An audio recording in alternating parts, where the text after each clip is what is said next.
Yeah, so a lot of like the new, like with this wall system, being able to work on more pieces at once, you know, like those lines, you get to explore using this tool more than if, you know, if I did it all over this whole piece, it just creates a whole layer. So being able to practice, like, you know, to create diversity of like a broad movement as like the paint's changing where it's at on this, to see what's happening, and then to look at this and be like, what's actually creating this? How do I like, what's going on? Do I like this? Like, where would I use it? Would I use it on the painting?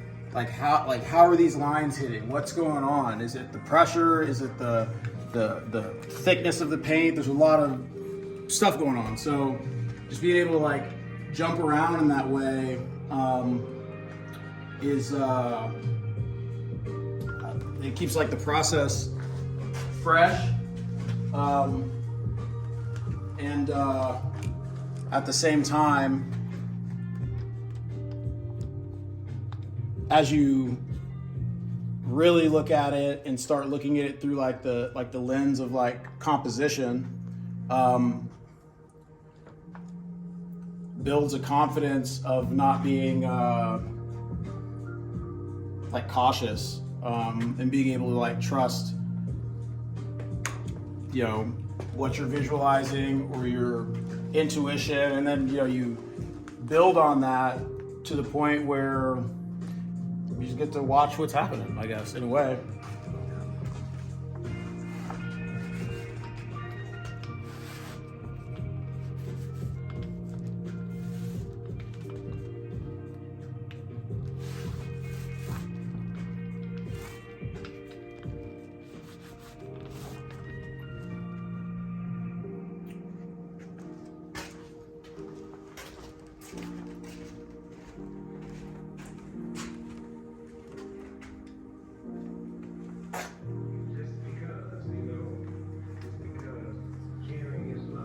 Cool.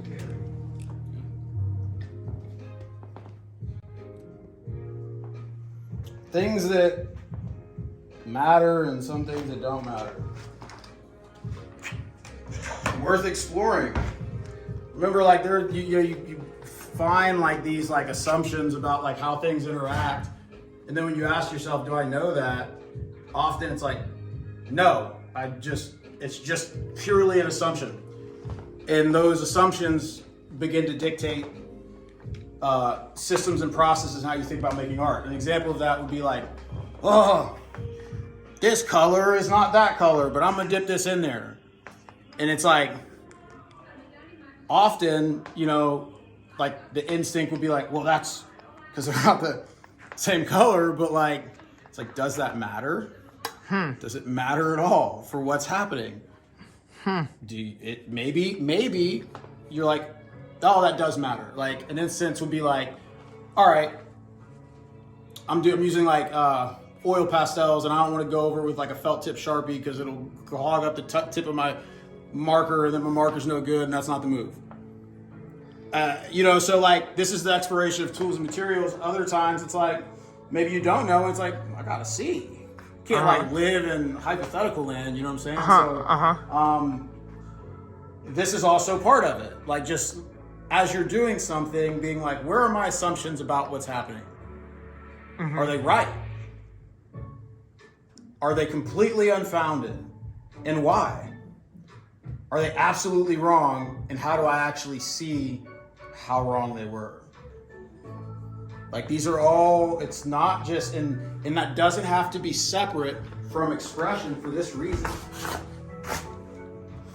Now, the fact that I move that way, that means something. But in this case, I knew what I was doing. But it doesn't mean that like that's not authentically expressed that way. Like, yeah, it is. But I wanted this, I like these colors together. I like this gradient. You see how these gradients in here fade? I wanted that with gray. And this, that's just what it said. A lot of art, a lot of making art is listening. Now, it's difficult to listen when after you listen, it requires participation And it's especially hard to participate if consistently after you participate, you get discouraged. So that's why I'm just like, practice the habit of just being non-critical of what it looks like. That comes from working on more than one piece at a time. That hones the ability to listen and participate the right way. That allows you to get skillful. Being skillful allows you to begin to visualize. Visualization allows you to work more efficiently because you get to work by just listening and being like, oh yeah. So,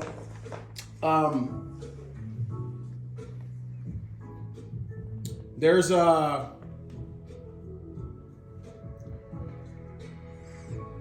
and there's quite a bit to unpack there, you know. So like some of this stuff may be like, oh yeah, but it's like, don't believe me. That's not what it's about. Don't believe me, because you'll be like, oh yeah, it is that way. It's like, nope, it's not though. Not until it's that. Not until it's like you're like, oh, I don't. Yeah. That's the importance of like diving in. And again, working on more than one piece. Like, do I like this mark? What can you do with this mark? What's happening with this mark? Organization. Man, organization is like this thing that like, it's an art form. And I think when you start wanting to just make a visually grand thing, you neglect the process that anything comes from.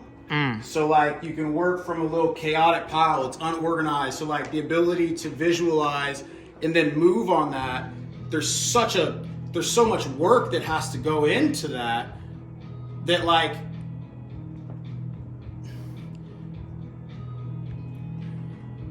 that's a thing. The ability to be like, oh, because you know where things are in the space. It's organized. You can move.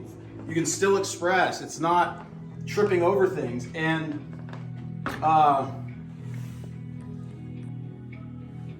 I mean, it's been working up to this point. I remember like there was a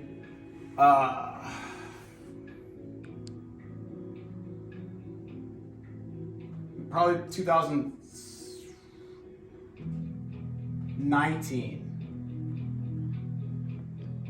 2018, 2017, 18, 19 were the years where I really was like, wait.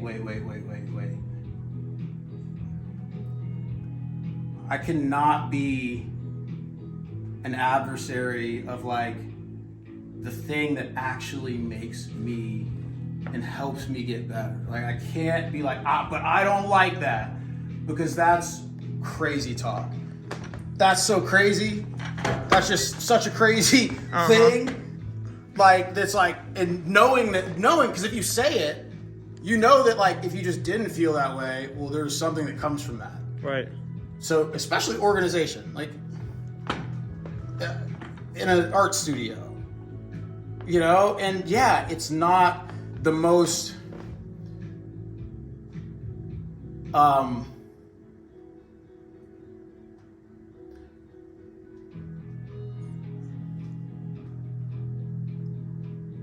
obvious part of like art making until you realize that it is. And then you get to start making collections of work like months and months out, and then practicing on those marks you need to be able to like be skillful with before you get to that point. And then you've organized everything to be able to work on that. And it's not like this, like, I don't like the work I'm making versus like, where am I going with this work? It's like, no, I'm stepping into what I prepared skillfully and I'm crushing it. And it's dope. And I love the process. And like, and that translates. It's the different, like, I mean, this is like a visual language, right? So like the energy that's happening is like coming through like a intelligence of like a you know, someone doing it. And this is what's real cool about art. So yeah, this is a fun little technique, these transfers. So again, like laying down like this large puddle here. I really enjoy like creating the variety of options where I get to practice, I get to layer what's being practiced. Okay, I'm practicing, again, my roller, come here, buddy, my roller,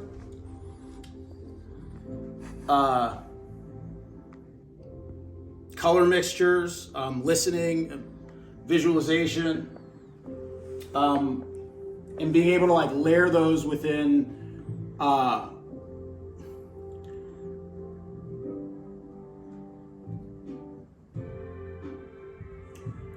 tight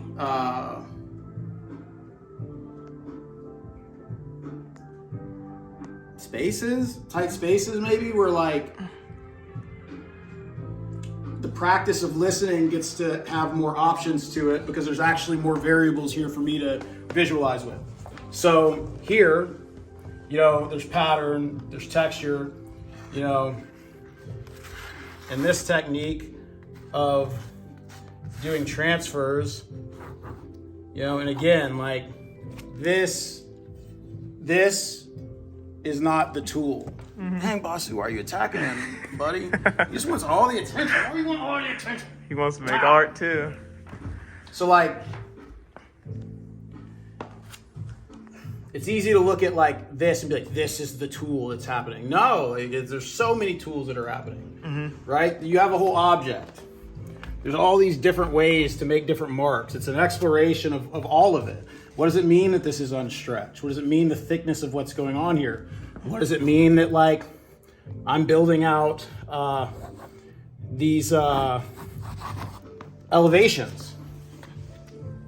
Now, because of this elevation, what does it mean to like transfer an image? What happens? And like, it can't be, you gotta get a theoretical land, but like as you do that more and more, and you just explore, what ends up happening is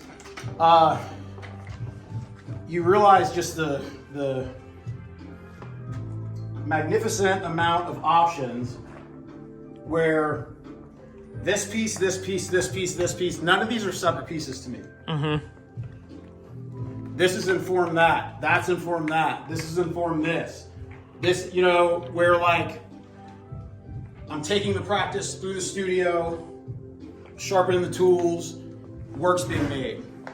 It doesn't mean like every single day work gets finished. And this is the thing, like it's not about like, oh, it's not about like that, completion. Because it's not that way. I might just be working and exploring and and then at any point I might be like, all right,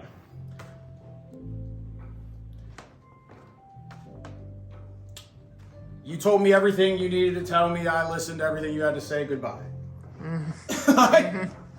So, with this,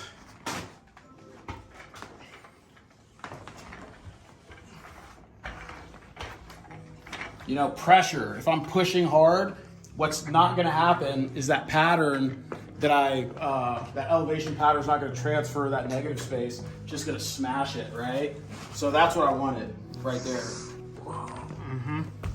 And I wanted to keep it in this one. You see what I'm saying?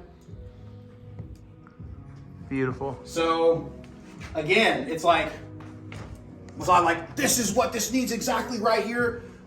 Kind of, but the practice was like, all right, was that the amount of paint that I put on the roller? Because this is not this. It's everything before. There's not like a start and stop, you know? So, and then you look at it and maybe you're just like, maybe what does that do?